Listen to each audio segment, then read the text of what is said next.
par visio. Ouais. Que t'as déjà fait ou tu vas faire? J'ai fait. Ouais. Comment tu l'as vécu en visio? Alors c'est en visio, je l'aurais fait tout comme je fais mes lives. J'enregistre. D'accord. C'était pour un directeur qui part en retraite. Donc du coup, Et puis ils me prennent à la fin. Et à la fin, je fais des conneries, je dois parler. Parce qu'en visio, c'est de la merde. on a fait le mariage civil. Qualité catastrophique dans le système d'entreprise. Mais Et ça a été exceptionnel. Il y a des retours. Ah, génial. Il y a des métros pas loin. C'est pas un plaisir, Les gens sont sympas. mais j'ai vu, T'es dans j'en ai les l'action, frissons quoi. parce que j'ai vu T'es que pour le dans directeur, ça ton fait 12 ans que je travaille pour eux. Ouais. Et part en retraite, et j'avais vraiment envie, quand on m'a dit, on a franchement, pensé à toi, Vival, toute il l'entreprise, ils m'aiment bien. Ouais, bah, On a pensé à toi, tu as été la on personne espère. marquante de ce qu'on a connu. Ah, super. Et j'ai dit, bah oui, avec grand J'ai plaisir. un gros truc prévu cet Donc j'ai été. touché des points, il a failli chialer.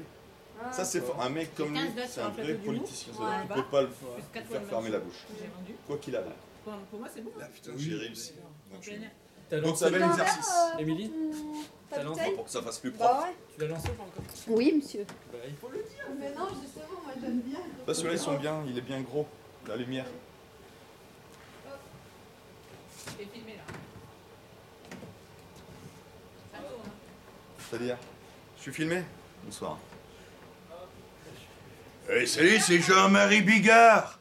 Bon, j'ai maigri. Des photos comme ça, comme ça on mettra, enfin tu vois, si t'as envie. Hein. Surprise vous attend, là. Bon, et merci à vous deux d'être là, hein, Ouais. d'abord. Avec plaisir. C'est Bon, cool. c'est un énorme plaisir. putain. Alors toi, tu as la petite chaise rouge, hein, parce que Ouais, tu je es vois. invité. Comme Michel Drucker. Voilà, c'est ça. Purée. On est un peu moins vieux. Vivement jeudi. Et lui, c'est vivement dimanche, on n'a pas le droit de le faire. Ah putain, vous avez mis le son en ça en plus. Bah ouais, Donc parce je vais qu'après, essayer de pas rire s'il faut rire dans le micro. Sinon ça va faire mal. Ouais, ça peut être drôle en même temps. C'est vrai qu'il est fort déjà. Et encore je me retiens, mais avant... Non, là je me lâche. Avant je me retenais, ça me faisait des brûlures d'estomac. Mais faut pas. Parce qu'avant j'étais... Ça fait encore plus mongol. Et mais là j'ai encore changé mon rire. J'ai remarqué, t'as remarqué Fanny? J'avais rechangé mon rire. Oui, quand t'as joué hier soir. Mais non, on fait pas depuis 1 an et demi. Hein. De quoi? De rire. En gros, il a plus dit rien. la distance. Ah, pauvre enfant. C'est qui s'occupe de toi, Fanny, du coup? Bah ça justement. C'est un micro vers moi. Merde c'est filmé. C'est pour Jean-Michel Montage. Comment tu vas? Eh ben très très bien. Ouais, tu es un homme heureux, Eric, aujourd'hui? Bah, je suis un homme heureux, oui. Oui. Ouais, peut-être que ça ouvre quand même. Je rappelle que ta femme est dans la salle. Fais attention à ça. Bah, justement, non mais je suis en famille, je suis très très heureux. Artistiquement, j'étais très heureux et ça fait 1 an et demi où j'ai l'impression d'avoir divorcé. Ouais. Donc c'est le sentiment que j'ai, c'est d'être seul. Mais tu fais pas mal de choses quand même sur les réseaux sociaux, tout ça. Moi, je te suis un peu. Je me suis dit, mais franchement, le mec, il a la niaque, quoi. Enfin, c'est vraiment cool. T'as ce rendez-vous régulier. Où Bah tu oui. voir ta petite fille aussi. Alors c'est vrai que oui, je fais participer un peu la famille. Une de mes filles j'étais surpris, j'ai découvert qu'elle avait vraiment un talent vocal. Ça fait bizarre de dire moi ça d'elle parce que voilà. Putain, elle va dépasser le père. Bah j'espère, ça serait cool. Mais c'est intéressant, ça. À quel moment tu te rends compte dans ta vie que, au-delà de quand t'es petit, de dire ah j'aime bien imiter mes copains, à quel moment tu dis tiens c'est un talent et je peux en faire quelque chose? Alors moi je l'ai. Alors si tu parles pour moi, donc Ouais. j'ai découvert. toi, oui. C'est ton émission, Eric, aujourd'hui. C'est tout pour toi. Alors non mais alors ça c'est une belle question, mais ça va peut-être vous surprendre, c'est que j'ai jamais. Comment je peux dire ça? Je me suis jamais dit que j'avais du talent dans ce que je faisais. J'ai vu que ça interpellait les amis, les copains, et puis après D'accord. les adultes, parce que je commence depuis l'âge de 11 ans à imiter, mais en cachette. C'est ça que En j'ai... cachette des profs, en cachette des De parents. tout le monde, même des copains. J'ai commencé à le faire vraiment en public, donc pour les copains et copines. À l'école, j'avais quoi 15 ans. Et avant 16 ça, ans, tu faisais tout chez ça toi. dans ta chambre. Dans ma chambre, avec à l'époque les vieux magnétophones rouges et noirs, crac. J'imitais, en fin de compte, je copiais Thierry Le Luron. D'accord, pour ça a moi, été ton... C'est le mentor, c'est pour moi, et ça reste pour moi encore l'un des meilleurs imitateurs qu'on ait pu avoir. Mais il paraît qu'ils disent ça de toi, là-haut, maintenant. Non, c'est gentil. C'est gentil. Non, mais sérieux, si les gens ils peuvent aller voir encore des vidéos de Thierry Le Luron, vous allez voir la qualité qu'il avait de précision. Là, je parle de. C'est un imitateur, il caricaturait pas trop les personnes qu'il imitait. Il allait vraiment dans la justesse. C'était pour moi un vrai performeur. Ouais. Après, il a changé, il était plus dans les textes politiques vers la fin, et Ouais. bon, ça a un peu changé. Mais c'était un très très grand chanteur, un beau mec. Enfin bref, il avait tout pour réussir. C'est dommage qu'il soit parti trop tôt. Ouais, mais c'est bien, ça te laisse un peu de boulot quand même. Bah ouais, mais non, voilà, j'essaie de... Mais il m'a donné l'envie de faire ce métier, et puis j'en suis vraiment très heureux. C'est pour ça que tu me disais que j'en profite un peu. C'est vrai que c'est le confinement, et je continue à faire ça chez moi, mais je travaille pas loin de 17 heures par jour depuis maintenant presque 6 ans. Ouais. Parce que j'ai trouvé, je fais un nouveau domaine, je suis imitateur, mais plus dans la performance. Ouais. Donc ça me demande beaucoup de boulot et de précision, et ça me demande de ne pas relâcher, parce que tu perds très vite sinon la précision des voix. Donc je travaille pendant 17 heures tous les jours. Alors, c'est quoi une journée type d'Éric Barre? Alors, c'est pas à respecter, c'est pas... Ah ouais, on part sur un rire moqueur. Très bien. Il vient de se réveiller, c'est ça? Alors, avant le confinement, je me levais à 7h30, 8h. Maintenant, c'est la même chose, mais le soir. Non, en gros, c'est voilà, je prends plus de temps, mais je me lève un peu plus tard, on va dire vers 9h, 9h30. Mais à 10h, donc je bois mon petit café, je déjeune, et ensuite, à moins le quart, je suis dans mon bureau jusqu'à des fois 2h, 3h du matin. Ah ouais, non-stop. Ah mais non-stop, c'est-à-dire que je me vois, je m'en veux un peu, mais c'est... j'ai pris un rythme comme ça, c'est que je vois pas trop ma famille, je vois pas mes enfants, sauf quand elle vient chanter avec moi. Mais je travaille beaucoup. Oh, mais t'as grandi, dis donc. Je travaille beaucoup, mais je fais beaucoup de live aussi qui me demandent beaucoup de préparation, parce que les gens pensent que j'ai les voix qui viennent comme ça, les chansons qu'on me demande, parce que c'est au choix des gens. Ouais, Ils me c'est ça demandent qui est chouette. telle chanson, et ça serait cool si tu peux me la faire avec une autre voix que je préfère. Ouais. J'adore la chanson, pas le chanteur, mais j'adore le chanteur, mais j'aimerais bien l'entendre avec ça, cette chanson. Donc, c'est des challenges, mais qui me demandent quand même énormément de boulot. Ouais. Du coup, comment, ça c'est une question qu'on se posait tout à l'heure, comment on fait quand on est imitateur pour travailler une nouvelle voix? Quand tu pars de zéro, et surtout, moi, ce que je me demande, au-delà de ça, du coup, c'est est-ce que tu connais les limites de ta voix? C'est-à-dire à quel moment tu sais que tu peux pas y aller? Alors, moi, les limites de ma voix, je ne peux pas te dire. Je n'ai pas de limites. Non, c'est pas ça, si j'ai des limites. Les limites, c'est mon envie d'aimer ce que je fais, en fin de compte. D'accord. Je sais pas, vous comprenez ce que je veux dire? Je suis un peu bizarre. Hein. Ok, ouais. Jean-Claude Van Damme, des fois, je dis les choses, je comprends pas tout. Et, non, mais c'est vrai qu'avant, je faisais pas de Johnny Hallyday. Avant de Johnny Hallyday, je le faisais... Bon, j'arriverais même pas à vous le faire comme je le faisais avant. Mais à force de l'avoir travaillé, j'ai aimé ce personnage, je suis devenu fan, pas vraiment de l'homme, mais de la performance vocale qu'il avait. Moi, je suis amoureux des voix. Hein. Surtout ça, je suis vraiment amoureux des voix. Pas forcément du chanteur, mais des voix. Il y en a beaucoup qui me demandent Bruel. Je vais leur faire plaisir de le faire. Je suis fan de son style musical, mais pas forcément du chanteur. Parce qu'on me dit souvent, vous devez être fan de tous ces chanteurs pour les faire et être imprégné dedans. Et pas forcément. Donc, parce que à chaque fois qu'on me pose une question, je vais être super loin. Non, mais c'est pas grave, c'est pas grave. Mais je me rappelle de ta question. Mes limites. Alors, mes limites, comme je disais, c'est je prends, s'il y a une bande-son du nouveau chanteur, là, je parle de chanson parce que c'est plus de la performance chantée que je fais. Je fais énormément de voix parlées, mais je les ai un petit peu abandonnées. Ouais. J'ai gardé dans mon spectacle vraiment les marquants, les voix bien précises, bien marquantes.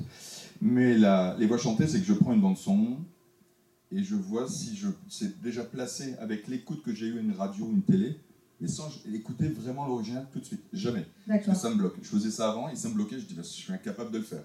D'accord. Donc je le fais, je dis, dis donc, ça ressemble un peu à ça. Et puis je m'imprègne, je me dis, genre, je me sens bien. J'aime bien cette chanson. Et je découvre.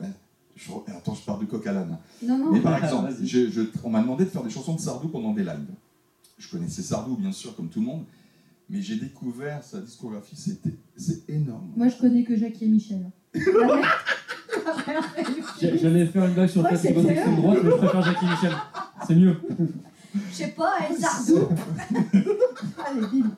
Pardon. Vas-y. Et puis voilà. Juste pour dire que c'est là que j'ai découvert qu'il y avait une discographie énorme, qu'il y avait des chansons magnifiques, et je me suis imprégné, je suis devenu fan. Encore une fois, pas du personnage, mais du talent d'écriture et de vocal. C'est dur à expliquer, j'ai tellement de choses à dire. Ça y est, Nakamura, on va voir si tu vas devenir fan. Alors ça, c'est difficile. Moi, avoir des difficultés à faire tout ça, c'est très difficile. Et alors, du coup, parce que j'imagine, moi je sais pas, hein, je connais rien du tout, mais je sais que moi, en allant chercher la corde vocale, je vais la mettre à droite, à gauche, tu fonctionnes comme ça. Quand tu entends une voix, tu dis, ok, tu mets un mot derrière, souffle, machin, ou bien tu t'essayes et tu... Alors c'est très difficile, je ne sais pas comment je me place. Faire Jean-Marie Bigard, En gros, c'est un exemple, là ça Ouais. lui parlait. C'est qu'à force de le voir en télévision, de voir ces petits détails, ces petits défauts, des fois il y en a qui ont des gros défauts, donc le style de colère qu'il peut avoir, Ouais. c'est ça qui m'a marqué, c'est ça qui m'a fait changer. À l'époque, il y a 15 ans en arrière, je faisais Jean-Marie Bigard à la douceur. Dis donc, c'est l'histoire d'un gars, tu vois, c'était la voix du théâtre de Bouvard, Ouais, le petit théâtre de Bouvard. Que maintenant, Jean-Marie Bigard, tu vois, Ouais. et il s'effondre, et tout le met en colère, hein, il s'énerve. Oh, mais moi, je suis triste, tu vois, le personnage a changé, je peux pas te dire comment je le mets, Ouais. mais quand je le fais, j'ai l'impression Tu penses colère. d'être lui, c'est dingue, j'ai l'impression d'être sur son visage. Et souvent qu'on me dit, c'est dingue, on te regarde pas. On a le personnage, on ouvre les yeux, mais on l'a aussi devant, visuellement. Et donc, machinalement, le visage, le corps se met, il s'imprègne du personnage. Donc, Il n'y a pas que la voix, donc il y a aussi Non, c'est vrai. C'est vraiment un tout. C'est pas que la voix. l'attitude. Bah oui, parce que ça serait fade. Tu ferais Régis Laspalès, encore une fois parler. Hein. Mais attends, j'ai du mal à ne pas le faire sans le regard. Ouais. Ah, c'est Régis Laspalès. Là, tu dirais ça ressemble à un truc. Et quand tu rajoutes Ouais. le petit regard vicieux, là, tout de suite, t'es dans le personnage. C'est Jim Carrey, il y a 20 ans, 30 ans, en fait, il y avait un exercice à la télé où on lui demandait de faire des grimaces, mais en fait, il les faisait très doucement. Et quand on voyait l'évolution de son visage, elle paraissait logique, mais quand on prenait une photo du début et de la fin, c'était plus les mêmes visages. Non, mais vraiment, c'était impressionnant. C'était plus la même personne. Il y a un mimétisme vocal et visuel à avoir. En tout cas, moi, c'est comme ça que je pense.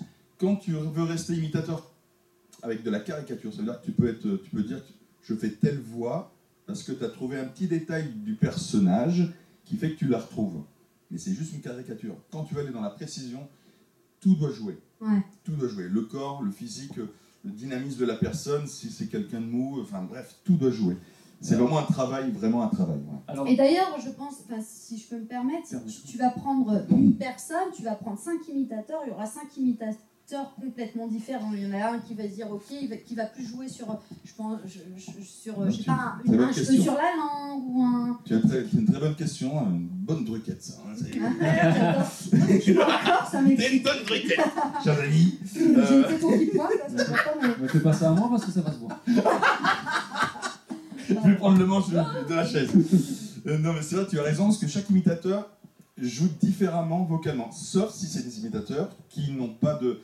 Il y a des imitateurs qui ne savent pas comment imiter. Donc la facilité, c'est d'entendre un autre imitateur. Parce qu'un imitateur, quand tu écoutes quelqu'un imiter, tu vois la transformation, comment il va chercher telle voix. Souvent, entre autres, Johnny Hallyday. Je reviens là-dessus, c'est que beaucoup d'imitateurs prennent le Johnny Hallyday de Laurent Gérard. Parce que c'est lui qui l'a vraiment développé bien sûr. il y a quelques années. Et son emplacement de Johnny, c'est... Et tout le monde le fait. Tu verras, si certains imitateurs le font comme ça. Déjà, il y a la respiration. Bonjour, c'est Johnny Hallyday. Bonjour, c'est Johnny. Et tous les imitateurs, la plupart, le font comme ça. Ouais. Donc, ils imitent un imitateur. Et au fur et à mesure des années, je ne vais pas mentir, moi j'ai copié Thierry Le Léon. Hein. Il m'impressionnait, donc j'essayais de faire comme lui, parce qu'il m'impressionnait. Et donc tous les imiteurs, je pense que tous les imitateurs commencent comme ça, à imiter d'abord les imitateurs qu'ils préfèrent, qu'ils aiment bien, et au fur et à mesure des années, ils trouvent leur propre façon de faire, et c'est comme ça qu'ils...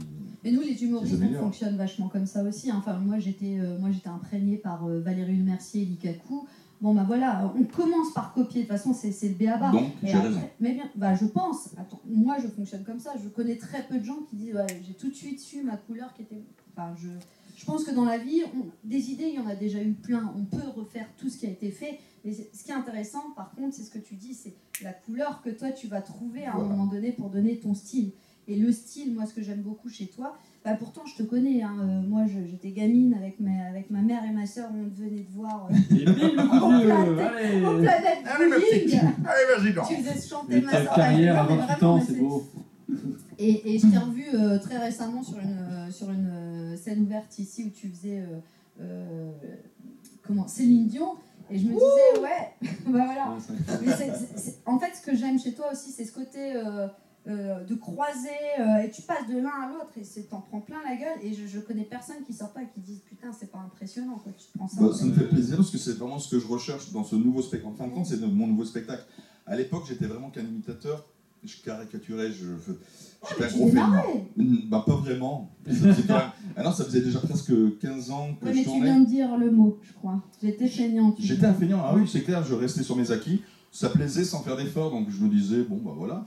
Et puis, il y a 5 ans en arrière, je me suis dit, j'ai envie de... Déjà, je travaillais beaucoup pour les entreprises. Ouais.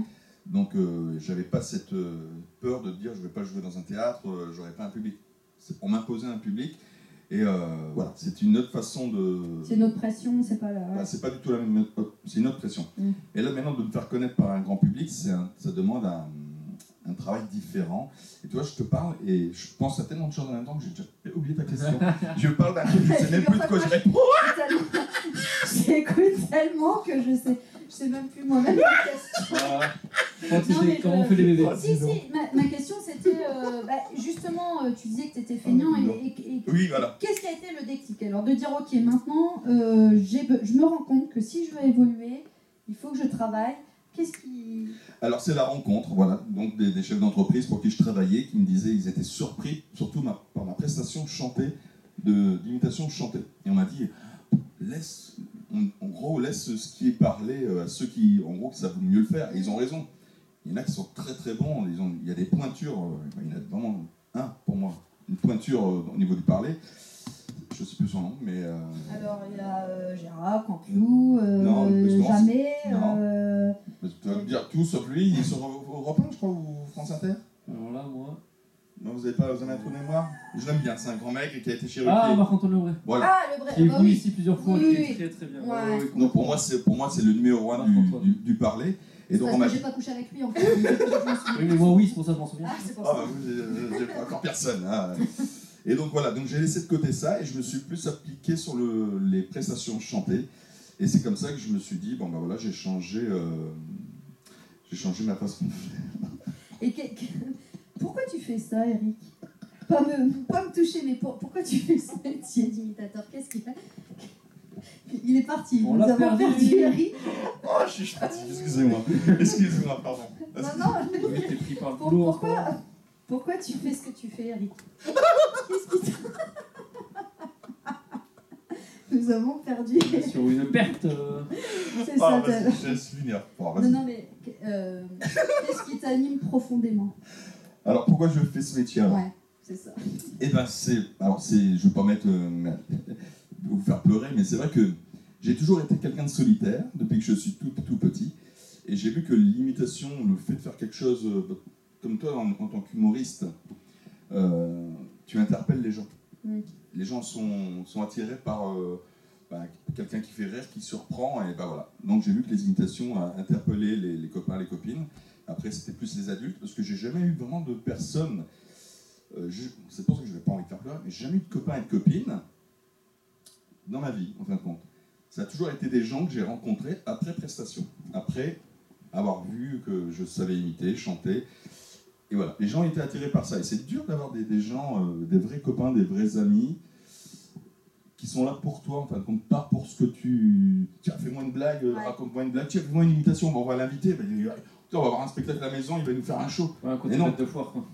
Alors que je n'imite pas, je fais pas le con, je suis pas le con, si, comme tout le monde, je fais le con, mais je ne fais pas mon show, je suis pas en prestation quand je vais chez des gens, chez des amis. J'ai horreur de me faire voir, alors que je suis un peu... Je mets moi ça c'est clair, je le sais.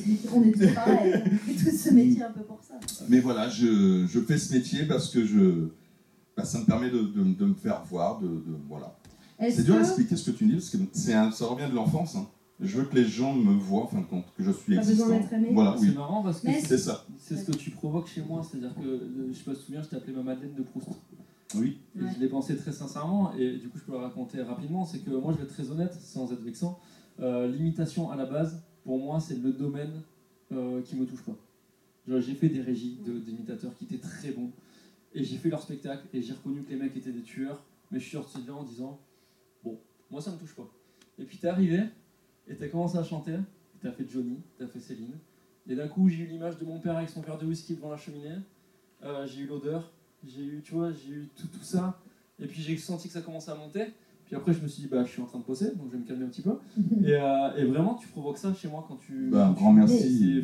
C'est fou. Mais je crois vraiment que c'est ta patte aussi, Eric, parce que tu disais, voilà, je suis quelqu'un de solitaire, mais j'ai l'impression qu'on le ressent vachement ça. Enfin, pas. En tout cas, il y a quelque chose entre toi et le public, tu vois. Enfin, toi, c'est ça, moi, c'est avec ma mère, en plus, qui est partie, où on venait de voir, mais il y a ce truc de une putain de générosité et on ne peut pas décrocher de toi, c'est impossible. Et pourtant, comme toi, enfin, moi, l'imitation, c'est pas un truc. Mais toi, je peux te voir un concert, on aurait juste envie d'être au Zénith et de voir 10 000 personnes et de dire vas-y. Moi, quand je te vois faire, je dis n'importe quoi, Goldman, c'est on y est quoi, on y est. Bah, vous êtes vraiment adorable, hein. Je suis content c'est que ça nous coûte moins cher. Ah, ça c'est vrai. On voit plusieurs concerts. Non, mais c'est vrai que tout à l'heure, tu disais je me sens Bigard. Et c'est vrai que moi, j'ai l'image d'un jour, tu as fait Johnny et tu es sorti en disant j'étais Johnny. Et moi, j'étais en face, je dis bah, parce que tu étais Johnny. Et c'est assez impressionnant. Mais je sais pas, pour ceux qui m'ont, toi qui m'as déjà vu plusieurs fois en spectacle, toi t'as pas encore vu vraiment le nouveau spectacle. Mais c'est vrai, en parlant de Johnny Hallyday, ce qui est impressionnant, je suis tellement imprégné sur. Je fais le geste du spectacle. C'est vrai que j'ai pas eu long. Mais dès que je suis dans Johnny, c'est incroyable. Alors que je suis un peu en sueur comme tout le monde sur scène. Mais ça dure quoi? Ça dure. J'ai envie de baiser tous des jeunes. Comment je connais Johnny? Va pas nous faire Michael Jackson, tu vas avoir des problèmes. Non, parce que c'est impressionnant. En 2 minutes de presta sur Johnny Hallyday, il y a une flaque d'eau. C'est là que je suis en transe et en sueur comme lui il était sur scène. Et après c'est fini. C'est ça qui est dingue, c'est que je. Mais est-ce que c'est bizarre, ça fait bizarre. Cet ascenseur émotionnel. Si, c'est très dur. Alors c'est très dur pour reposer tout ça. C'est pour ça que j'ai travaillé sur ce spectacle pour donner un rythme de récupération. D'ailleurs, juste après Johnny Hallyday, je fais Johnny Hallyday, il y a son fils qui chante, je fais David Hallyday, et après j'enchaîne sur Johnny Hallyday. Et après ça, si je ne me trompe pas, c'est Céline Dion. Où je peux poser la voix, je peux parler, je peux me respirer, je peux jouer avec les gens comme ça, là. Et là, je me ressens bien, et puis après, je peux... Donc je repose la voix, et Johnny Hallyday me permet, c'est stupide, hein, je fais ACDC dès le début. Dans mon spectacle, je fais un castrat. Et j'enchaîne sur ACDC. Les gens ne comprennent pas, il y a des chanteurs de rock et il y a des chanteurs de bal, parce qu'il y a des chanteurs de bal qui chantent pendant presque 6 heures des fois. Ils me disent, mais t'es fou, moi quand je fais ça, c'est quand je peux le faire, c'est à la fin de la soirée. Moi je le fais tout de suite. Parce que moi j'adore agresser, en fin de compte, agresser ma voix, ça me permet en gros d'ouvrir et je fais ce que je veux après. Et donc le Johnny Day, ça a été travaillé. Le Johnny me permet pour faire Céline Dion la note de All By Myself. Là-dessus. Puis après, on enchaîne. Après, je peux pas dire tout le spectacle parce que ça à faire, mais moi, je tout a été travaillé pour. Ça n'a rien à voir, mais le mois dernier, on a reçu Giovanni. Oui. Et que tu connais très bien. Oui. Et Giovanni nous a fait l'honneur, on lui a dit que tu serais invité. Et il a voulu t'imiter après sa façon. On s'est foutu de sa gueule. Non. On imagine ou de la mienne. On imagine bien que tu vas pouvoir lui répondre. Donc je vais te montrer comment il t'a imité. Ok. Et puis, ce qui serait bien, c'est que tu essayes de l'imiter. Oh, alors c'est très dur. C'est dur, bien sûr. C'est dur. Moi, c'est ce que je veux dire, il a tellement d'énergie. Déjà, il faut de la coke. Ah bah il faut. T'en as de jubilé avec une banane. Non, non, mais. C'est impressionnant. C'est un mec bourré d'énergie. Je te laisse regarder. Alors dis-moi. De toute façon, ça va apparaître évidemment au bas d'écran. Ouais. Je suis un monteur.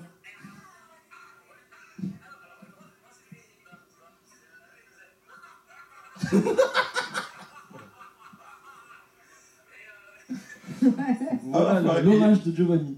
Ok, bah c'est un bel hommage parce que tu le fais super bien. Parce que tout le monde, quand on me dit, bah, moi aussi je sais t'imiter, je suis imitateur, je sais t'imiter, et tout le monde me fait mon rire. Hein. Alors j'ai le droit à tout, mais là il le touche super bien. C'est très profond. Ouais, j'ai un rire remarquable. En plus, dans l'imitation, pour moi, il y a 2 trucs hyper compliqués. La première, c'est qu'on n'entend pas la vraie voix qu'on a. Enfin, tu vois, moi, je sais que quand je m'écoute, c'est pas ma voix que j'entends. Donc, il y a cette difficulté-là. Et la deuxième, il n'y a pas d'école, quoi. Alors, je veux dire, il n'y a pas d'école pour apprendre à imiter. Alors, c'est vrai qu'il n'y a pas d'école. Alors, tout le monde sait imiter. Ça, je peux vous dire, c'est que tout le monde sait imiter.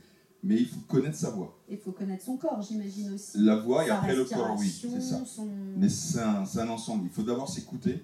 Moi, je sais que je ne supporte pas du tout ma voix.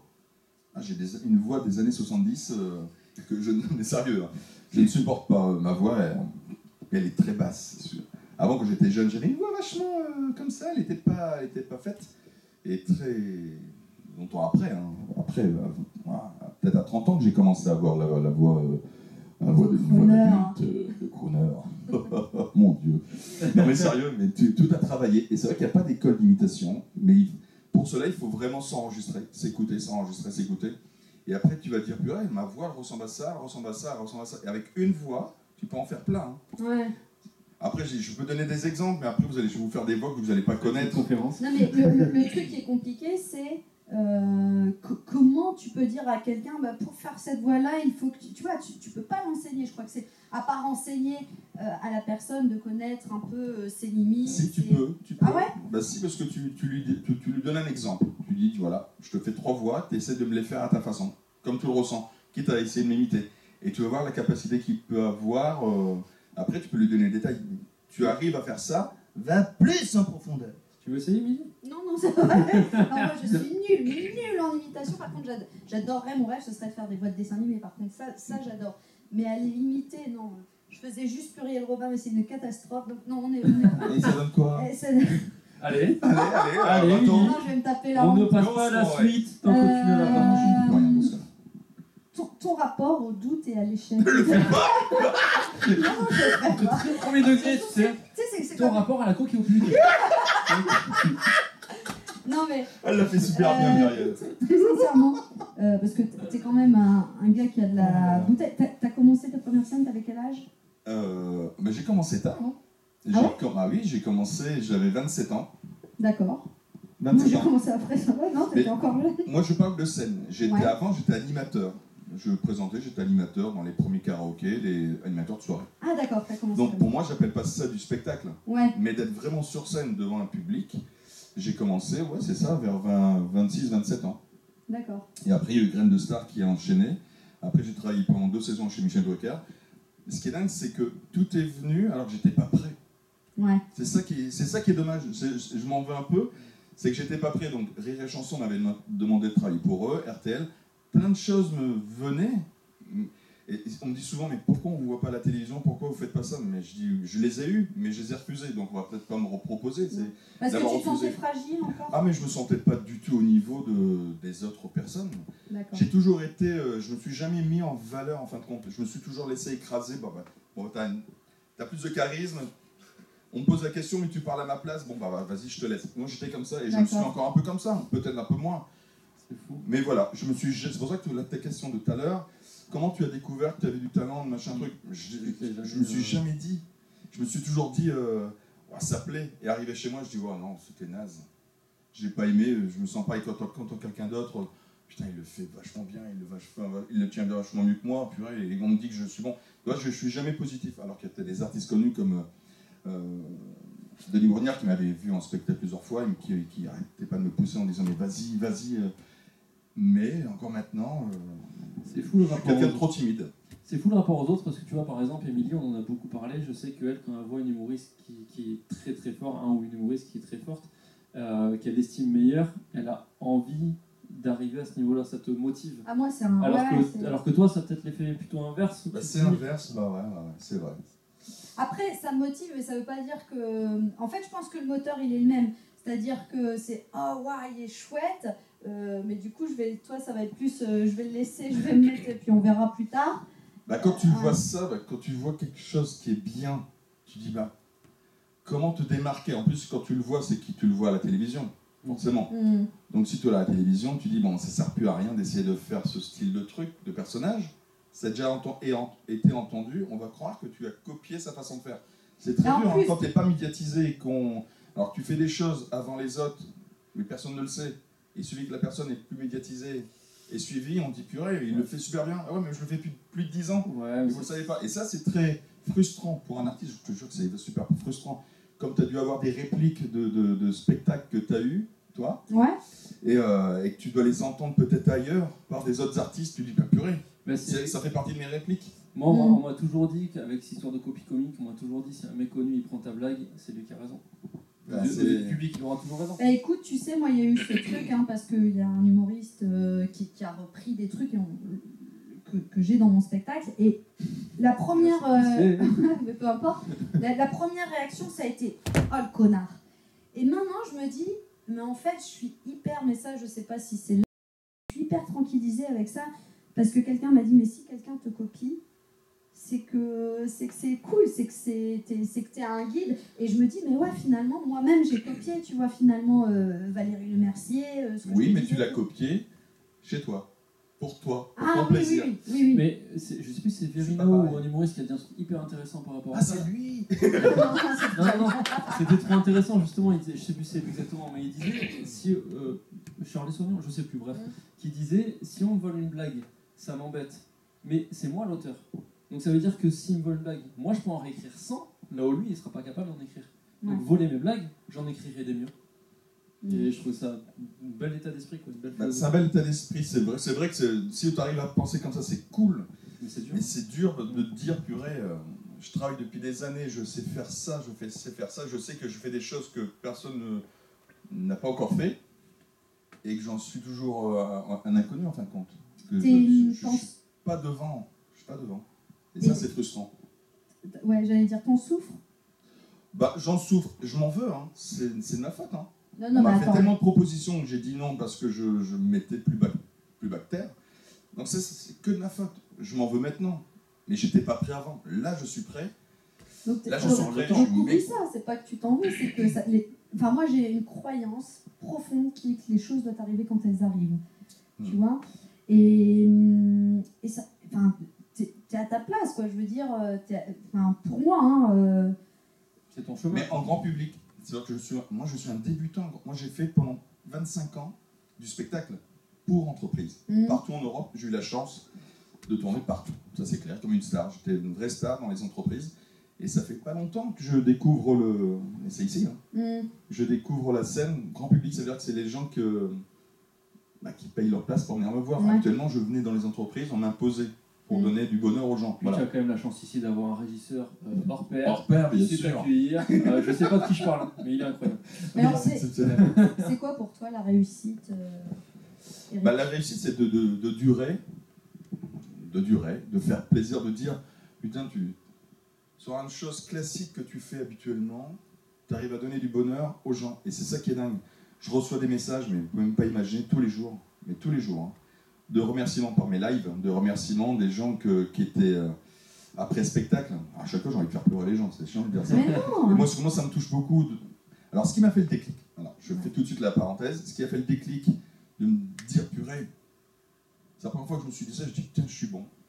C'est pas possible. J'ai fait une tournée d'été pour Var Matin, Nice Matin, il y a maintenant, juste avant la période Covid, là, donc il y a 2 ans. En 2019, c'est bien ça, producteur? C'est ça. Voilà.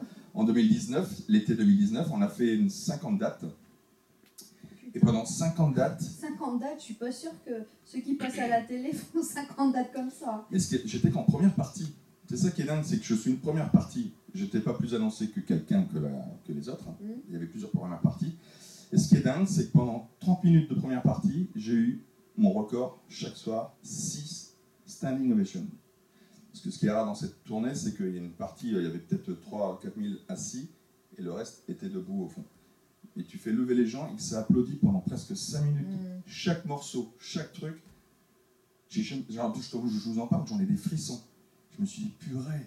Et ça m'a motivé, je me suis dit, purée, ça peut être qu'une chance qu'une fois, 2 fois, non, 3 fois, 50 fois. Et c'est pour ça que j'en ai pleuré. Ça marche. La dernière semaine, j'en ai pleuré, parce que je me dis, je vais jamais plus retrouver ça. Après, j'ai fait mes propres dates dans les théâtres où j'étais en billetterie. J'ai eu la chance que ça se remplit bien, c'est même complet à chaque fois. Et de me dire, purée, j'ai retrouvé... Donc, c'était pas le hasard, c'était pas l'effet tournée, effet été. J'ai retrouvé les mêmes sur un one-man show, mais une ambiance et un retour public de dire, purée, est-ce que tu apportes en émotion? Est-ce qu'il m'apporte? Et oui, je suis un gamin peut-être, mais je pleure sur scène, c'est clair. Je suis quelqu'un de très sensible. Donc, quand j'ai ça, ça me donne une claque. Et moi, je leur donne une claque, mais ils m'en donnent une autre. Oh, quel échange! Ah putain, j'ai l'air bête de dire ça, mais c'est un non, échange. arrête de te juger. Mais tu vois, tout à l'heure, quand tu disais « Ah, j'ai loupé les opportunités », mais moi, ce que j'entends, quelque part, c'est que t'es fait pour un public, t'es pas fait pour la télé. T'aurais pas peut-être ces émotions-là. Là. Oui. Tu vois, tu les aurais quand les gens te sortent des studios, te demandent une autographe. Ok, mais c'est ce que je te disais tout à l'heure, cette valeur ajoutée, d'être dans le public, d'être avec toi, deux sons, t'es parti, on voit Johnny, et puis... Chez Michel Drucker, je ne prenais aucun plaisir. Et d'ailleurs, je sais pas si les gens se rappellent... Est-ce que Michel Drucker prend du plaisir? Non, mais ce qui est dingue, c'est que tu devais faire tes sketchs, ce qui était écrit, en plus c'est pas moi qui écris, mais c'était que du parler. Donc j'étais à l'époque avec les Cyclones, et donc on m'écrivait les choses, et il fallait rire à une caméra, il fallait parler à une caméra, ce qui est plus difficile. Donc moi, j'étais le seul à faire ça, c'est que le public était derrière, je parlais même plus, Drucker était là, bah, toute l'équipe était là, moi je me reculais et je faisais mes textes au public. J'ai besoin du public. Je sais pas comment vous êtes vous. Moi j'ai besoin d'un retour regard, de voir ce qui accroche et ce qui accroche pas. Une caméra, c'est aucun sentiment. Même quand je faisais les Grands du Rire pendant 10 ans sur France 3 avec Yves Lecoq, je ne prenais aucun plaisir. C'est des répliques à une caméra. Moi c'est pareil, j'ai besoin d'être payé par le mec qui a besoin du public. Tout comme vous. Non mais c'est ça, voilà, c'est dingue. Hein. Alors Eric, on a entendu tout à l'heure la voix de ton épouse, hein, Fanny. Donc, bah voilà, alors explique-nous un peu comment tu gères, carrière, famille, tout ça. Et ben voilà, donc depuis la tournée de 2019, j'étais avec une personne qui devait logiquement gérer ma carrière et que c'était une catastrophe monumentale. Et donc on a décidé, c'est tombé pile poil dans son confinement, on me sollicitait à dire mais mets-toi en production, tu vas plus t'amuser. Et puis on s'est décidé, surtout Fanny, parce que moi je suis quelqu'un de toujours sensé, c'est du boulot quand même, hein. Moi je suis pas dans ce domaine, j'y connais rien, chacun son boulot. Et elle s'est mise à me produire, donc voilà, elle a ouvert sa propre société qui est FBL Productions, et on va partir vraiment sur les routes dès qu'on nous le permet, on va nous le permettre. Et voilà, c'est une belle aventure, je suis content. Ouais, mais c'est chouette ça, c'est chouette. On travaille ensemble depuis maintenant. Ah, depuis les débuts, elle me suit depuis mes débuts, puis maintenant c'est elle qui gère vraiment tout, et c'est un vrai confort, franchement. Ouais. C'est un vrai confort de se dire, bah voilà, c'est quelqu'un qui, c'est pas comme les autres qui disent, moi je travaille pas pour l'argent, je pense qu'à ton talent, machin, en fin de compte non, ils pensent d'abord à eux, et puis après on te met de côté, et puis si quelqu'un de mieux, bon bah toi on t'oublie, on va prendre un autre. Que là, j'ai confiance vraiment à 99%. Là, c'est pas bon de dire 100%. Hein. Non, mais là, je suis vraiment très content. Mais c'est ça. Puis en plus, je pense que elle connaît ta partie. Je dis elle sait te mère quand elle boit. Elle dit ma mère. Fanny, elle a un nom. Hein. Non, mais Fanny, elle connaît ton travail, elle connaît aussi ta sensibilité. Oui. Du coup, c'est peut-être aussi plus facile. Alors maintenant, est-ce que... elle ne prend pas de gants, c'est ça qui est bien ou si c'est... Mais vaut mieux pas, je pense, quand tu bosses ensemble. Non, parce qu'il faut... C'est elle qui m'ouvre les yeux aussi. Des fois, j'ai envie de faire des choses, elle dit oh, attention, moi je le sens pas comme ça. Et puis vous, les femmes, vous avez un instinct de... Comment on appelle ça Un sixième sens. Voilà, vous avez le petit truc qui fait que... Il faut vous écouter. Et c'est vrai qu'on aurait dû aujourd'hui l'écouter depuis longtemps, depuis le début, en fin de compte. Il a écouté toutes les voix, mais pas la tienne, Fanny. Bien, joli ça. Ça n'a rien à voir, mais on parle de Fanny, ça fait 8 mois à peu près que malheureusement on n'a pas pu jouer, 8 mois que quand on vient sur cette scène, il n'y a personne en public. Fanny, est-ce que tu peux applaudir juste pour le kiff, s'il te plaît? Merci. Quel bonheur. Merci. C'est encore un intermittent qu'on doit payer. Oh là là. On nous dit que c'est le moment des questions rafales. Jingle. Oh putain, je savais pas ça moi. C'est pas les questions rafales, on va te poser des questions et il faut que tu répondes le plus vite possible sans réfléchir. Oui. Okay. Allez, chacun son tour. La première chose que tu fais le matin.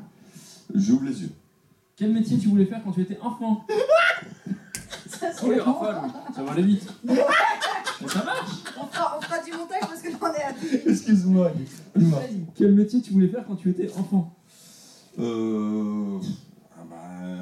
Alors putain, c'est rafale on l'a dit. Hein. Ouais. Mais je sais pas. Alors. Chômeur. J'avoue que j'ai jamais eu de. Oui. Ça c'est pas rafale du tout ce que je fais, c'est nul. C'est pas grave. Mais je n'ai jamais eu de but dans ma vie. Je me suis jamais dit un jour je ferai ça, un jour je ferai ça. Non, jamais de la vie. La personne que tu admires le plus? Ma mère. Ah. Quelle est ta plus grande peur? La mort. La chose dont tu es le plus fier? D'être marié avec ma femme. Ah. La tâche que tu remets toujours au lendemain? Les tâches ménagères. Les choses auxquelles tu crois et que les autres considèrent comme une folie. Oh là là là là, c'est culture. reposes la question. Les choses auxquelles tu crois, Ouais. et que même ma peau de couille, et que les autres considèrent comme une folie. Peut-être ma réussite, voilà. Alors, on l'a un petit peu abordé, mais si tu avais un regret dans ta carrière artistique, ce serait quoi? Le regret, c'est d'avoir pas eu confiance en moi. Voilà. Quel défaut, Ouais, as-tu qui est vraiment insupportable pour les autres? Il y en a plein. Il y en a plein si on entend pas le micro. Alors, le défaut, c'est tous mes défauts. Enfin, je peux dire que non, j'en ai beaucoup de défauts. C'est un ensemble. C'est que je veux toujours avoir raison, voilà. Et enfin, dernière question, quel est le meilleur conseil qu'on t'ait donné? Le meilleur conseil qu'on m'ait donné, c'est de continuer, parce que j'ai eu un... Voilà, c'est comme c'est la dernière question, je peux prendre plus longtemps. Et c'est une bonne dernière question, parce que c'est vrai que ça m'a touché en 2009, donc ça date. Hein. Et j'avais plus confiance dans ce métier. Je me dis, c'est difficile d'avoir confiance. C'est un métier difficile, en fait. Tout le monde pense que c'est les étoiles, c'est les paillettes, c'est tout ça, mais c'est très difficile parce que les poignards dans le dos, c'est impressionnant. Après, il ne faut pas être il faut pas s'enfermer, mais c'est très difficile. Donc, j'ai toujours, en 2019, dit j'arrête tout, ça ne sert plus à rien. J'ai confiance en plus personne maintenant. Et grâce à des amis, des chefs d'entreprise qui m'ont boosté le moral, et ben, je suis reparti de plus belle et j'ai fait les plus belles années. Ça a été mes plus belles années jusqu'en 2016, quand j'ai rencontré la personne que je vous ai parlé tout à l'heure. Qui te produit? Non, qui me produisait et que j'ai quitté après la tournée d'été. Ah, je crois que tu parlais de ta femme. Mais non, c'est vrai qu'on est sur des métiers... C'est qu'il y a 98. Oh. Mais c'est vrai qu'on est dans des métiers où forcément c'est compliqué d'entendre ce que les gens disent et de ne pas le prendre personnellement. Mais c'est un métier où sans cesse il faut savoir se remettre en question et forcément si à un moment donné tu as trop de doutes, moins de confiance, mais je pense que je connais personne qui est vraiment à 100%. À part Jérémy Crédville, qui pour aujourd'hui, moi c'est vraiment quelqu'un que j'admire pour ça. Mais Jérémy te répondra, mais en fait ce métier-là, moi je le fais parce que c'est un cadeau. Et du coup, si ça s'arrête, j'arrête pas de vivre, quoi. C'est vrai. Mais après, je pense que c'est aussi le rapport... C'est vrai, mais tout dépend de la personne, la vie que la personne a eue pendant sa jeunesse. Moi, j'ai pas eu de jeunesse. J'ai mon père qui me tabassait depuis l'âge jusqu'à mes 18 ans, parce que je dis qu'à 18 ans, il arrêterait de me taper. Donc, j'ai pas eu de jeunesse. Donc, je suis devenu un gamin. Donc, je me suis toujours... C'est pour ça que j'étais toujours isolé. Non, je fais vraiment pleurer tout le monde. Mais non, mais vive la France. Hein. Tu sais, il y a plein de gens, en fait, qui vont se parce que personne ne pense ça. Mais je le cache plus. Je me suis plus caché parce que je me suis dit que c'est important. Parce que je suis pas le seul dans ce cas-là. On est énorme à être dans ce cas-là.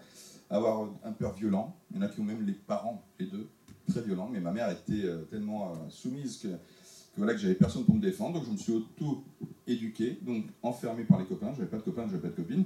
Donc c'est un monde différent. Quand tu as une belle jeunesse, tes parents te suivent tes idées que tu as envie de faire. C'est pour ça que tu me disais qu'est-ce que tu veux faire quand tu sors petit. J'avais pas de référence de savoir. Juste survivre, quoi. Donc, ouais, voilà, mais je ne peux pas te mentir, c'est vrai. Voilà. Et donc, ma vie a changé à partir de l'armée, donc après l'armée. L'armée, hein. Quand ça existait. Et là, on va en parler après. Quand ça existait. Et donc après l'armée, ça m'a ouvert les yeux. J'ai découvert des choses en Côte d'Ivoire, parce que je suis parti là-bas pendant 2 ans en Côte d'Ivoire. J'ai découvert les piano-bars et je suis revenu ici en France, à Dunkerque, où j'habitais. Et j'ai découvert les piano-bars, les karaokés arrivés. C'est comme ça que les choses se sont faites. Mais pendant 20 ans, il ne s'est rien passé dans ma vie. C'est pour ça que c'est... Et Jérémy, je ne pense pas qu'il a eu une vie comme ça, même d'autres. Hein. Tu as des gens qui ont ils n'ont pas eu de contraintes physiques, morales, à leur naissance. C'est ça que je veux dire. Je ne sais pas si vous comprenez vraiment. Si, moi je connais une mère schizophrène qui va taper sur la gueule, donc je connais. Donc tu vois, et c'est très dur. Et donc des fois on fait ce métier-là pour dire, hey, on est là. Enfin voilà. Moi je pense que j'ai fait ce métier. On se prépare aussi avec l'amour du public peut-être. Oui, c'est ça, mais voilà, tu dis tout. Moi je me sens bien avec le public. Je suis mort sans public. J'aime ma famille, mais j'ai besoin, j'ai besoin de ressentir. La famille, oui, elle t'aime, mais le public, c'est quelqu'un de neutre. Et tu dis, purée, on m'aime bien. Mm. Donc je suis pas si bête que ça, je suis pas nul. Voilà. C'est marrant que tu parles du service militaire parce que j'ai lu un petit peu ta biographie et j'ai vu que tu avais fait un service militaire de 2 ans en Côte d'Ivoire. Oui. Et je me suis posé une question, mais qui est très personnelle et qui est générationnelle, parce que moi j'ai pas connu le service militaire, j'ai connu la JAPD qui dure une journée. Alors, je sais pas ce que c'est. Ça s'appelle la journée d'appel de préparation à défense. Alors pour la petite anecdote, moi je suis arrivé, ils m'ont donné un badge toute la journée, il y avait marqué journée APD. J'ai demandé à 200 millions... Non mais j'ai demandé à 200 millions de personnes, je suis le seul à avoir eu ce badge journée APD. Donc c'était très bien, on apprend concrètement, il te pose, Rick Lompré en parlant de son spectacle, il pose des questions qui sont d'une bêtise absolue toute la journée, après ils disent si tu réponds mal, ils te prennent, ils t'enrôlent. Mais du coup moi je me suis dit, quand on a une vie comme nous qui s'est quand même vachement tournée vers l'artistique, on est quand même loin des codes de l'armée, jusqu'à quel point ça peut casser entre guillemets ton élan artistique quand d'un coup on te prend et on te dit pendant 1 an, 2 ans, on t'envoie à l'autre bout de la planète et puis on te casse ton évolution quoi. Belle question, moi j'aime poser aussi des questions surtout sur ça, mais c'est super important parce que c'est ça qui m'a ouvert. C'est l'inverse pour toi. Parce que c'est moi qui ai demandé à faire l'armée. J'ai demandé que ce soit plus rapide, parce que je commençais très jeune, sans repère, forcément tu commences à faire des bêtises. Et je ne vais pas le cacher, j'ai volé dans un magasin. Et j'ai fait, pour une paire de chaussures d'enfant, j'ai fait 48 heures de garde à vue. Même pas de gosse. 48 heures de garde à vue. Non mais j'avais... Et t'as réussi à avoir les 2 chaussures parce que... Mais le pire c'est que j'avais pas le cul. C'est tout ça pour ça. Et comme j'étais pas bien, je dis oh là je commence à partir n'importe comment. Je pars en vrille. J'ai demandé à faire l'armée. Et donc je suis parti en Allemagne. Et arrivé le mois de la classe, il y a 3 mois de classe, ouais. On dit. J'en ai fait qu'un. Et arrivé là, je me suis dit allez je veux partir en Outre-mer. On m'a proposé, je dis oui. Ça en fait des jours d'APD, ça trouve. Ah ouais, c'est vrai. Mais c'est malgré tout. Après tout le monde a son point de vue sur l'armée. Moi ça m'a recadré. Ça m'a mis en confiance de ce que je savais faire, de ce que je ne savais pas faire, aussi d'accepter des choses que tu n'as pas vraiment envie de faire. Mais j'ai toujours des problèmes j'ai horreur d'être commandé. J'ai horreur de l'autorité. Ça, c'est un gros défaut. Hein. Quand je me fais arrêter par les gendarmes ou la police, j'ai vraiment faut que je me... Soufflez, monsieur, c'est pas mon anniversaire, ok? Elle est très bonne celle-là. Je la ferai. Pas au plus directement. Ah, c'est bon. Non, en tout cas, pour te dire que la Côte d'Ivoire m'a amené beaucoup de choses. Et c'est ce qui est dingue, c'est que c'est en Côte d'Ivoire que j'ai appris à chanter, à me découvrir. Vraiment, parce que je travaillais avec un groupe zaïrois qui était énorme. Je faisais que des chansons anglaises, Elvis Presley. Je disais du yaourt. N'importe quoi. Well, my heart's feeling a bit. I will not read. I will feel over. Et t'as des gens qui étaient fous. Et ce qui est dingue, pendant 18 mois où je suis resté là-bas. On fait pareil avec le créole, on sait pas ça trop vite. Non mais c'était fou, les gens étaient fous de ce que je faisais, c'était incroyable. J'étais la petite star en Côte d'Ivoire. Génial. Et je devais y travailler. Mais il y a eu le coup d'État, et donc j'ai dû annuler tout ça. Et c'est comme ça que j'ai découvert le karaoké à Dunkerque, au Casino de Dunkerque, qui sont devenus une grande famille, parce que c'est eux qui m'ont fait connaître donc l'intermittence du spectacle, d'être vraiment un artiste, d'être vraiment déclaré en tant qu'artiste. Et c'est eux qui m'ont ouvert vraiment le Casino de Dunkerque, je les remercie. D'ailleurs, je serai en fin d'année, l'année prochaine, début d'année prochaine, parce que ça a été reporté, au Casino de Dunkerque et au Cursal, à côté. Voilà, juste pour dire ça. En tout cas, c'est l'armée apporte énormément de bien pour certaines personnes. Bah moi, je pense que l'armée, au départ, c'est quand même, au-delà de défendre le pays, mais c'est quand même aussi de se dire, d'offrir la possibilité à des gens qui n'ont pas de famille, ou d'avoir un repère. C'est un peu l'histoire. Tu trouves tous les mots que je n'ai pas dans mon vocabulaire, c'est des repères. Non mais sérieux, c'est les repères, parce que quand tu commences à faire des conneries et que tu restes sur tes conneries, tu vas t'enfoncer encore plus. Et c'est pas ta façon d'être que l'armée te remet les choses en... C'est dur. C'est dur des fois de te sentir vulgairement comme une merde, parce que tu fais qu'obéir, pas des conneries, de faire des TIG, nettoyer une table, et si jamais c'est sale, tu recommences tout le camp jusqu'à temps où sinon tu pars pas en perme. Mais purée, c'est une belle école. Après, chacun, comme je dis, parce que je sais qu'il y en a qui vont regarder cette vidéo, mais chacun son choix. C'est vrai qu'il y en a qui ont mal tourné après l'armée, donc ça ne veut rien dire. Oui, non, mais c'est comme tout, chacun son chemin, chacun sa façon de fonctionner. C'est une chanson, une belle chanson. Chacun sa route. Alors, je vais complètement changer de sujet, mais comme on va arriver tout doucement vers la fin, j'aimerais vraiment entendre ton point de vue là-dessus. Sans le critiquer à lui directement, on a vu ces derniers mois que Nicolas Canteloup a développé quelque chose qui s'appelle le morphing. où en fait, je sais pas si tu connais. Alors non, En mais fait, j'ai vu ça, mais bah, je dis, mais en en fait, fait, il fait c'est quoi ses l'intérêt en fait? Bah en fait c'est ça, c'est que du coup au tout début du podcast on parlait de tout ce travail physique que tu devais faire qui accompagnait ta voix. Tu vas t'entendre dire la Et lui réponse. il vas-y. balaye tout ce côté-là et du coup Il a répondu. j'ai la réponse donc merci à Bah toi. non, c'est de la fainéantise. C'est de la fainéantise et c'est de la facilité. Parce que tout joue sur le physique. Parce que, alors, c'est pas pour critiquer, mais quand Lou a un accent naturel du sud, oui, à chaque fois on reconnaît que c'est Canteloup qui le fait. Ouais. Moi, c'est mon point de vue. Et donc, par contre, s'il travaillait à fond vraiment ses voix, il pourrait l'enlever, comme les chanteurs. Céline Dion, quand elle chante, elle n'a pas l'accent canadien. C'est ça que je veux dire. Quand tu imprègnes à fond les choses, tu peux enlever les petits détails. Et lui, il va pas au fond des personnages parce qu'il n'a pas le physique de tous ces personnages. Et ça aide. C'est comme les Guignols. Après, les Guignols, c'est autre chose. C'est vraiment une grosse caricature. Donc, Mais tu vois, c'est ce que je disais tout à l'heure quand je disais à la base que ça me touche pas l'imitation, c'est pas vrai en soi, c'est juste que j'ai tellement grandi dans ce truc-là de Drucker par exemple qui se tournait et qui annonçait le mec qui allait être imité. Tu sais, t'as le mec en face, puis il arrive, il fait alors Foucault, tu penses quoi de ça? Ouais, bah forcément, on va comprendre que c'est Foucault, limite même pas, tu vois. Il fait 5 personnages en annonçant à chaque fois qu'il va faire. Et je trouve que c'est pas forcément. Bah, après, c'est pour se donner une confiance et puis de le fait de dire le nom, je pense. Le nom, tu dis Michel Drucker, tout de suite, boum, ton cerveau, il est plus facile à dire Michel Drucker. Chazani, c'est Michel Drucker. Donc tu poses, tu dis une voix, boum, ton cerveau il faut que ça soit carré derrière. Tu vois, par exemple, toi, tu as l'écran, derrière, on voit qui tu fais. Mais ça, c'est comme dans les medleys, ça, c'est important. Oui. Dans les medleys. Oui, dans les medleys. Et c'est arrivé une fois que l'écran marche pas. On a eu un souci technique avec Fanny en régie, oui. ça n'a pas fonctionné. Franchement, carton plein. J'étais impressionné. Carton plein parce que tu les incarnes, les personnages. Et je veux pas dire, j'étais méga stressé. Hein. Je peux pas m'arrêter comme ça, hein. je vous fais quand même. Hein.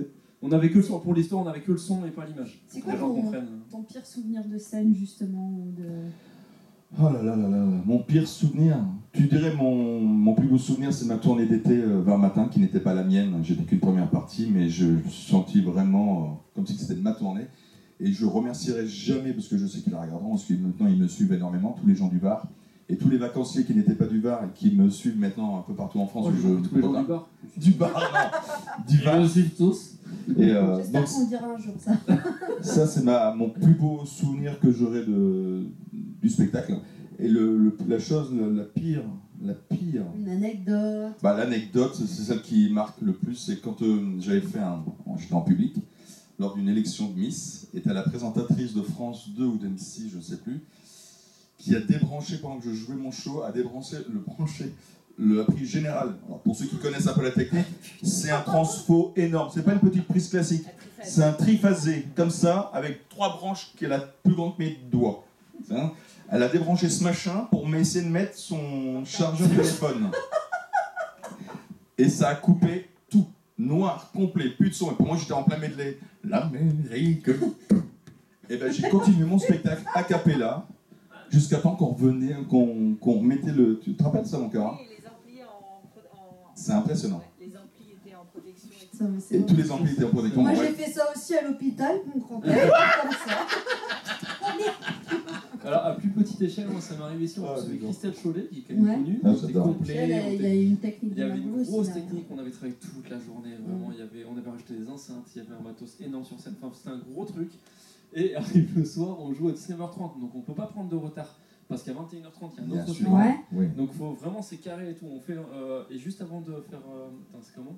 On fait rentrer le public. Le public est là, on va commencer 2 minutes après. Et son régisseur, parce que forcément elle avait son régisseur son, parce que c'est un gros truc. Il me dit, tiens, tu peux débrancher ça là? Et moi je regarde au bout de son doigt. Je dis, ouais, bien sûr. Hein. Je débranche. Et là on entend. Et puis je regarde, je dis, c'est pas ça qu'il fallait débrancher? Il me fait... Mon Dieu. J'ai dit, mais t'as fait des sauvegardes de ta console son? Mon Dieu. Pardon. Et à ce moment-là, Marc, qui est le patron du Spotlight, ton beau-frère au passage, à ce moment-là, Marc ouvre la porte de la régie, il dit, on peut commencer? Je dis, bah, on a un problème technique. Bon, le problème technique, c'était moi, mais je suis employé, j'ai rien dit. J'ai dit, on a un problème technique, Et finalement, on a pris 5 minutes, il a rallumé, il a retrouvé il avait quand même sauvegardé, il a retrouvé à peu près ce qu'il fallait. On a fait le show, on a pris que 5 minutes de retard. Mais sur le moment, je suis devenu blanc, je me voyais viré. Je me voyais, pour moi, ma carrière était terminée, merci, au revoir. Et je l'ai revu avec Julien Courbet il n'y a pas si longtemps que ça. On en a reparlé, il m'a dit non, mais c'est moi, j'ai fait ça, j'étais pas précis. Je dis non, c'est moi, on a passé un quart d'heure derrière, non, c'est moi. C'est pas toi, c'est bon, moi. Bon, d'accord. Finalement, conclusion. C'est le spotlight. Ouais, conclusion, on a juste fait de la merde, mais il n'y a pas eu de conséquences. Alors, mais sur le coup, ça fait. Tu te sens mal, mais après, ouais, ça reste une anecdote super sympa à raconter après. Bah oui, complètement. Pour finir ce petit podcast, ce grand podcast, que dis-je? Mais en tout cas, avant de finir, moi je tiens à vous remercier parce que j'ai passé vraiment un super moment avec vous. Ah bah, c'était Ça, partagé, avec on est plaisir. très contents aussi de pouvoir proposer plein de choses et puis d'avoir ton bagage, ton bagage, c'est un Career. Yes, little baggage.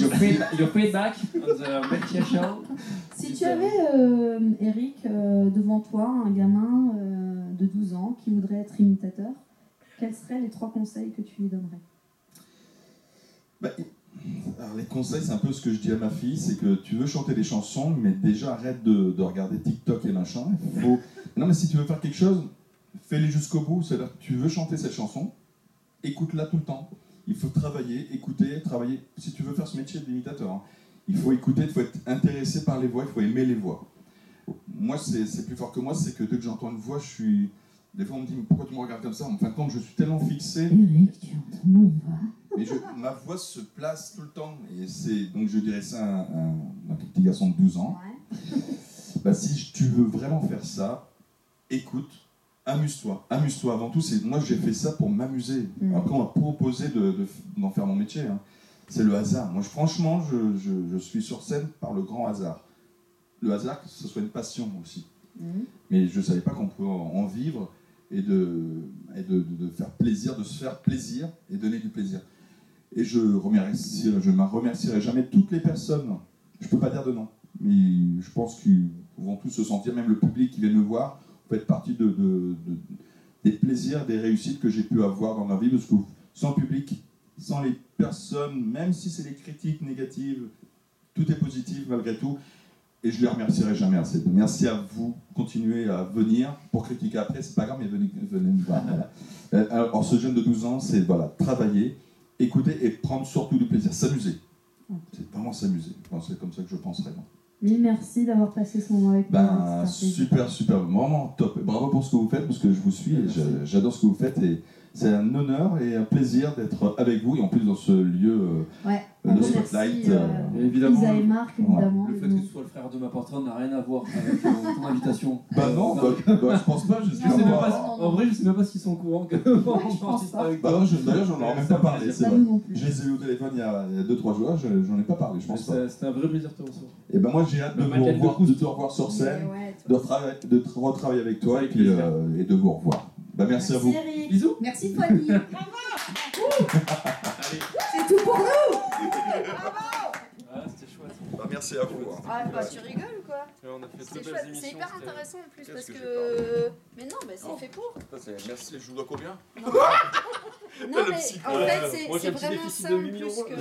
C'est vraiment ça que je cherche si tu veux, enfin qu'on cherche. C'est montrer le stress et les pareillettes. Tout ça tu te dis, c'est les pareillettes. Non mais c'est quoi? C'est un tiers finalement de ce qu'on vit, du travail, du stress, du doute, du manque de confiance, du j'arrête, je reprends, je retravaille. On se fait une photo à 3, Teddy? Et tu vois, les paillettes et tout ça, Ouais. ça reste que du semblant. Tu peux faire semblant.